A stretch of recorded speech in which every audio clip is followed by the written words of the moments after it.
neste momento, Deus, através desta emissora, leva até você mais um programa de fé, com hinos, orações e uma palavra poderosa a seu favor. Fé para vencer o mundo. Somente crer, somente crer, tudo é possível, somente crer, somente crer, somente crer, tudo é possível, somente crer.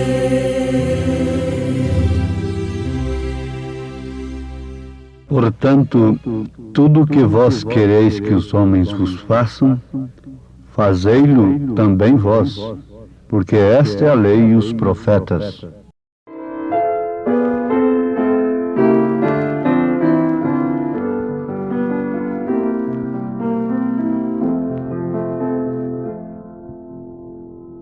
Temos por lutas passado, umas temíveis cruéis, mas o Senhor tem livrado delas seus servos fiéis. Força e poder nos tem dado, Ele nos tem sustentado, dando-nos sua mão, vida de paz, perdão, salvação.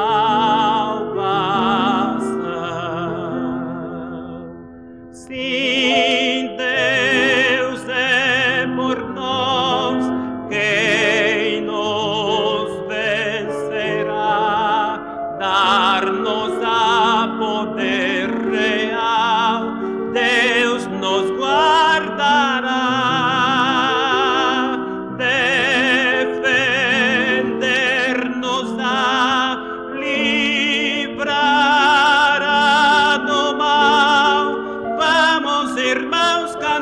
Nosso Senhor louvar e exaltar.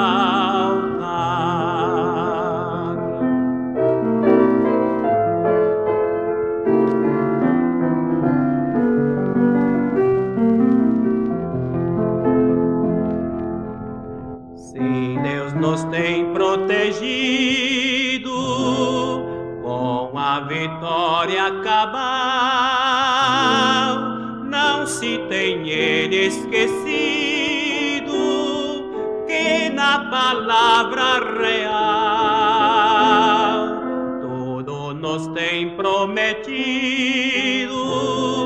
Ele nos tem garantido graça e favor sem par, sim, todo bem-estar quer nos dar.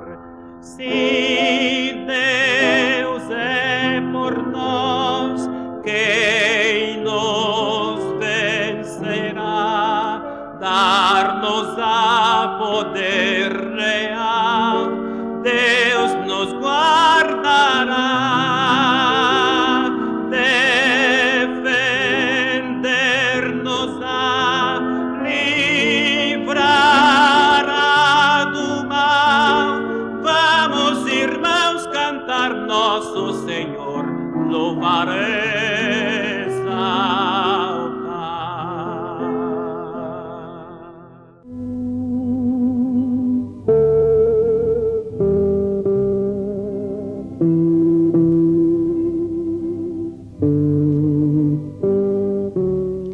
De fato, ouvintes, nós precisamos da ajuda do Senhor para chegarmos ao fim como filhos de Deus.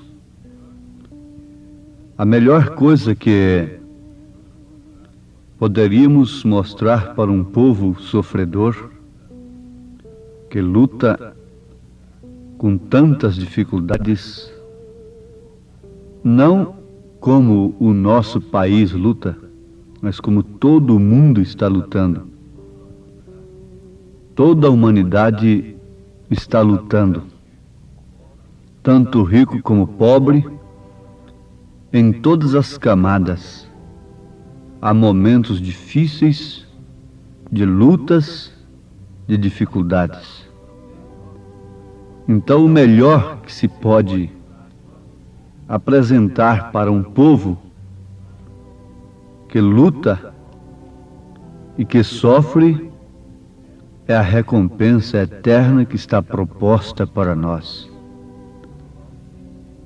São Paulo disse que o vitupério, as lutas do presente não são para comparar com a glória futura que em nós há de ser revelada. Então, se há um céu, e esse céu está repleto de glórias eternas, o melhor que se faz é despertar o povo para ir para os céus. Isto seria a melhor coisa que se pode fazer pelo povo. É certo que nem só de pão viverá o homem, mas sim de toda palavra que sai da boca de Deus. Por outro lado, nós sabemos que nem só da palavra, isto é, nem só de religião, de fé, o homem pode viver nesta dimensão. Isso quer dizer que ele precisa trabalhar, precisa ganhar, sustentar sua família e coisas assim, não é? Mas Jesus recomenda buscar em primeiro lugar o reino de Deus e sua justiça. Depois, então, todas estas coisas vos serão acrescentadas. Amados, se há um céu, se podemos crer que esse céu tem em si todo o descanso e todo o gozo que a mente humana não pode nem conceber, há também uma conduta e uma ordem, e o único caminho que nos conduz a este céu. Jesus disse: eu sou o caminho e a verdade e a vida, e ninguém vem ao Pai senão por mim. Há um só caminho que nos conduz a este céu de gozo e de glórias e de descanso eterno. Então nós devemos, todos juntos, procurarmos encontrar este caminho. Eu sou a porta, diz Jesus, e aquele que entra por esta porta encontra pastagens. Ele estava falando como pastor e nos tratando aqueles que entram por ele como ovelhas. E como o pastor dá a vida pelas ovelhas, ele deu a sua vida. E disse que ninguém pode arrebatar nenhuma ovelha sequer de suas mãos. Pedro disse: não foi com ouro e nem com prata que nós fomos resgatados da nossa vã maneira de viver, mas sim com o sangue precioso de nosso Senhor Jesus Cristo, o Filho de Deus. Há uma conduta e há uma ordem. Há uma ordem e há uma conduta. Há um caminho para esse céu de gozo onde queremos chegar. Ele, Jesus Cristo, nos deu, através das Escrituras, toda a ordem, conduta e o caminho para chegarmos a este ponto de glória, de gozo. Ouvintes, o mistério tríplice de Deus é Deus em Cristo, Cristo na igreja e a igreja no reino restaurado. Isso compreende o milênio. No milênio não haverá nenhuma dor sequer. Não haverá nenhuma gota de sangue derramada na terra. Não haverá nenhum crime, portanto, nenhum roubo, nenhuma doença, nenhuma morte. Oh, mas que coisa maravilhosa! O homem não pôde completar os 1000 anos. Foi até 900 anos, por aí assim, mas não completou por causa do pecado, que Deus permitiu entrar no mundo para expressar seus atributos de Salvador, de Deus, de curador, de libertador. Mas a sua semente nunca se perdeu e nunca se perderá. Será, portanto, como era antes. A terra transformar-se-á novamente em um Éden. Adão, como um pequeno Deus, ele não tinha que ter o trabalho de subir numa árvore para apanhar uma fruta, porque aquilo é criação. E sendo ele um criador, estando na criação original, ele era um pequeno criador. Então, a criação tem que ser dominada pelo Criador. Adão não subia numa árvore para apanhar uma fruta. Ele falava apenas a palavra e aquela fruta vinha na sua mão. Foi o que ele perdeu. Mas o que ele perdeu não ficou definitivamente com Satanás, com o inimigo, com a serpente. Retornou para as mãos do seu dono original, que se fez homem, o Cordeiro Sangrento, Apocalipse 5, com 7 pontas, 7 olhos de Deus, 7 Espíritos de Deus, que são 7 mensageiros enviados a toda a terra. Isso seria a restauração de tudo através do tempo preparado, estabelecido pelo próprio Deus. Temos de crer que uma vez resgatados por Deus, pelo sacrifício de seu Filho, nós estaremos neste reino restaurado, o milênio. Mas há um caminho que nos conduz para lá. Há uma ordem e há uma conduta. Jesus disse: largue a porta, e espaçoso é o caminho que conduz à perdição, e muitos são os que entram por ela.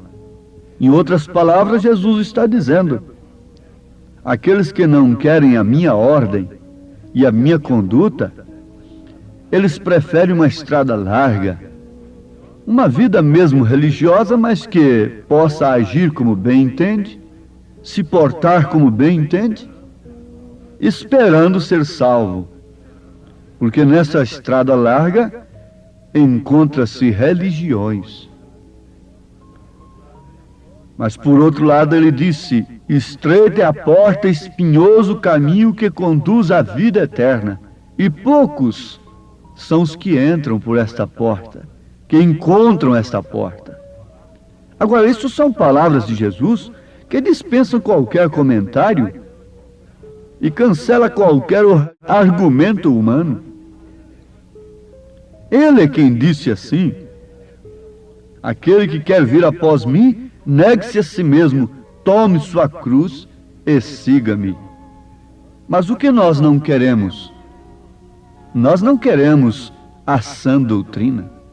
Há muita gente se submetendo a espíritos religiosos, a fanatismos terríveis, a ponto de darem cabo às suas próprias vidas. Mas há outras coisas por aí de trás da cortina. Sacrifícios que não agradam a Deus. Sacrifícios horríveis, anti-escriturísticos, ou apoiados pela sociedade, pelo mundo religioso. Há tanto sacrifício que não agrada a Deus. A Bíblia diz que o único sacrifício que agrada a Deus é a obediência. Na verdade, para se obedecer à palavra, deve-se sacrificar mas é o único sacrifício que agrada a Deus. A palavra de Deus não faz de nós fanáticos. Não, na verdade, um verdadeiro cristão não passa de um louco para o mundo, porque o próprio Jesus foi chamado de louco, de endemoniado. Mas se há um povo que tem um perfeito juízo, é aquele povo que tem o Espírito Santo. Esse tem um perfeito juízo. Ele sabe o que é errado e sabe o que é certo. Não deixa de fazer aquilo que é certo por causa do que vão dizer, por causa do que vão pensar. Não. Não, não. O Espírito Santo coloca em nós o caráter de Cristo. E já temos aprendido que reputação é aquilo que pensam de nós, mas caráter é aquilo que somos. É uma das condutas e ordens que Jesus tem nos dado. Ele diz em São Mateus capítulo 7, versículo 12: portanto, tudo o que vós quereis que os homens vos façam, fazei-lo também vós, porque esta é a lei e os profetas. Pode-se dar um exemplo bastante popular e claro para os nossos ouvintes sobre isto? Sim, quando nós paramos o nosso carro, aguardando um outro carro passar numa via preferencial, e que aquele outro motorista concede o seu direito para nós, nós ficamos satisfeitos e damos um sinal de agradecimento. Está muito bem. Mas quando chega a hora de nós termos paciência com o outro motorista que está transitando, naturalmente com uma certa necessidade e qualquer coisa assim, nós nos tornamos impacientes. Nós não queremos que ninguém buzine atrás de nós insistentemente, assim que o sinaleiro abre. Eu costumo tirar essas lições todas. Mas tem uma coisa, quando a gente para atrás de outro e que ele tarda a avançar, quando o sinal abriu, então nós já queremos buzinar insistentemente. É uma aplicação, é uma ilustração apenas que estamos fazendo. Quantos maridos querem que suas esposas façam para eles o que eles não intencionam fazer para elas? Entre filhos e pais, e no sentido geral, mesmo nos empregos, empregados que esperam de seus patrões recompensas que eles não merecem. E por outro lado, patrões que esperam de seus empregados um fruto, um rendimento que eles não fazem jus daquilo. Jesus está dizendo: tudo que vós quereis que os homens vos façam, fazei-lo também vós, porque esta é a lei e os profetas. Eu não quero que ninguém tolere um erro meu. Eu não quero que ninguém minta para me favorecer. Eu já tenho tido essas experiências. Falo com experiência própria. Me desculpem, me permitam testemunho próprio, mas como no caso de uma nota fiscal, já tive que pagar uma mercadoria a mais. Mas alguém diz: sim, eu posso fazer esse desconto, mas sem nota fiscal. Então eu prefiro pagar esse tanto mais caro com a nota fiscal.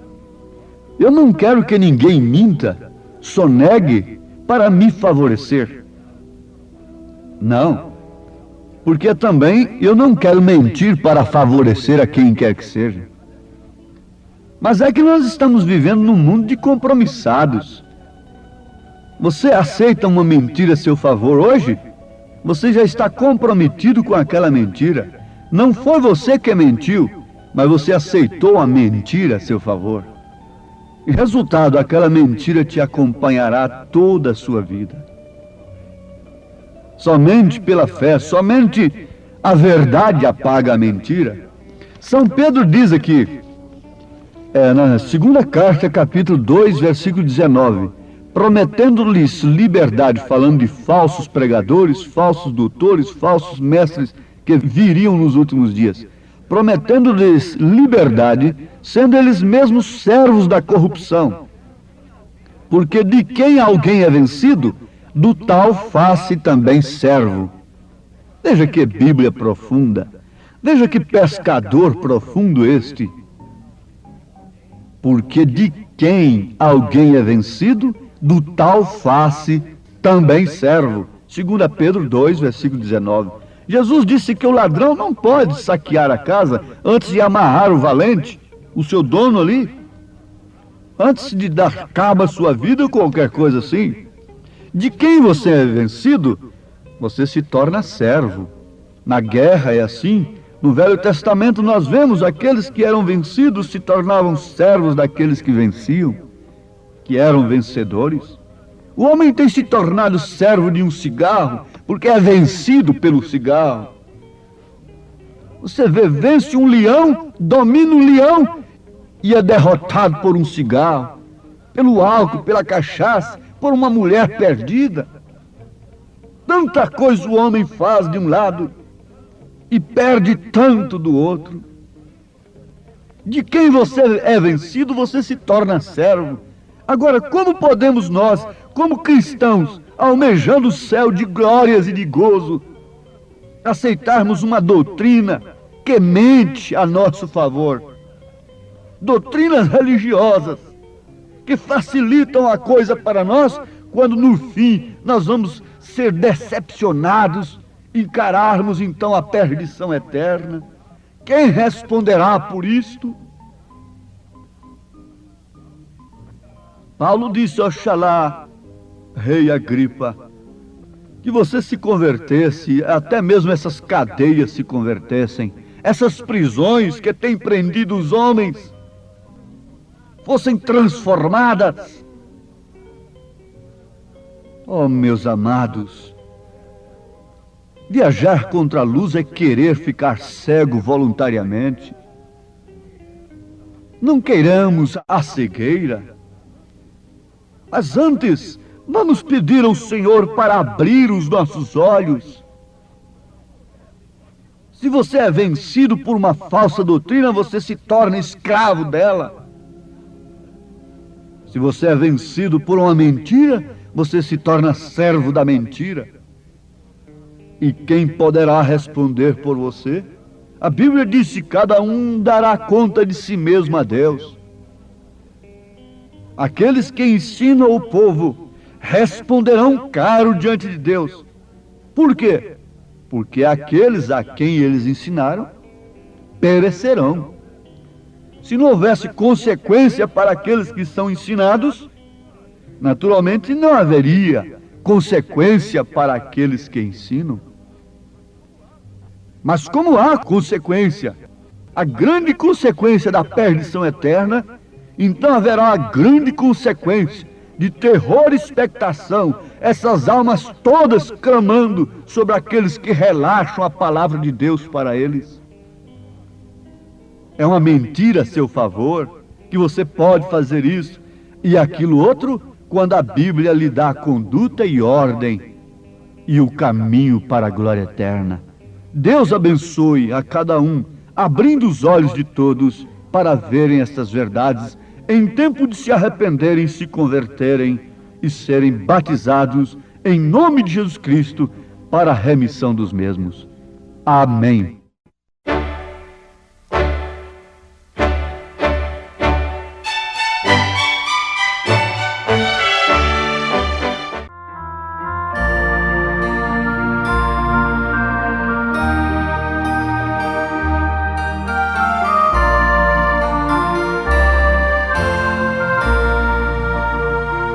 Quando eu chegar ao lindo céu um dia, eu hei de ver primeiro meu Senhor. Eu hei de ouvir a santa melodia que lá estão cantando em seu louvor. Então serei feliz entre os remidos, e lhes direi do bem prazer sem fim, porque no céu não haverá gemidos e o céu será de glórias para mim. No lindo céu existe mais encanto que nos vergéis do mundo em plena luz, e entoarei ali um hino santo de exaltação ao nome de Jesus. Então terei prazer mais que inaudito ao contemplar as multidões sem fim, porque no céu meu nome está escrito e o céu será de glórias para mim.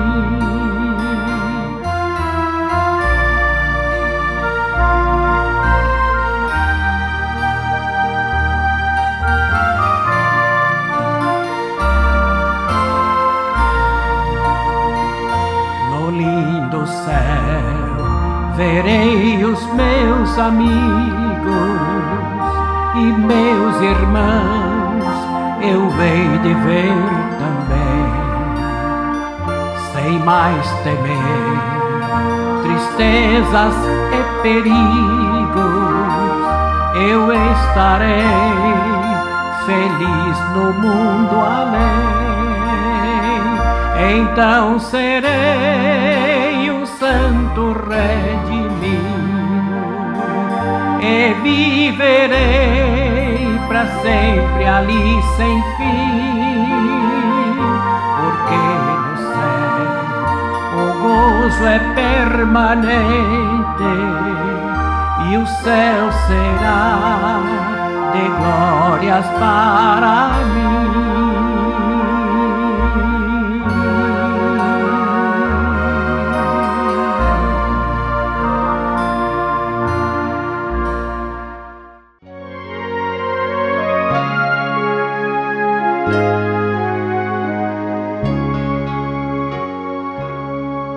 Noite azul, céu sereno, num barco pequeno, vou deslizando no mar, e a brancura da lua nas águas flutua, numa beleza sem par.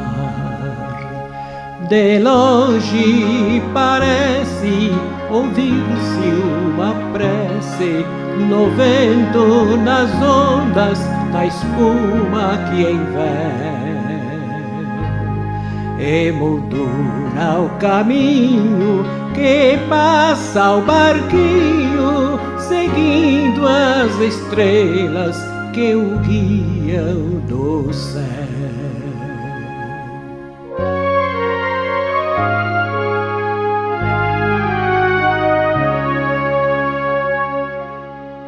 Mas em dado momento transforma-se o vento, cessa da lua ao clarão, e o mar tão bravio é um desafio ao barco sem direção. Com voz de lamento do meu pensamento, orei ao meu mestre com fé sem igual, e voltou a bonança, vitória se alcança, olhando para Cristo, o eterno Faraó.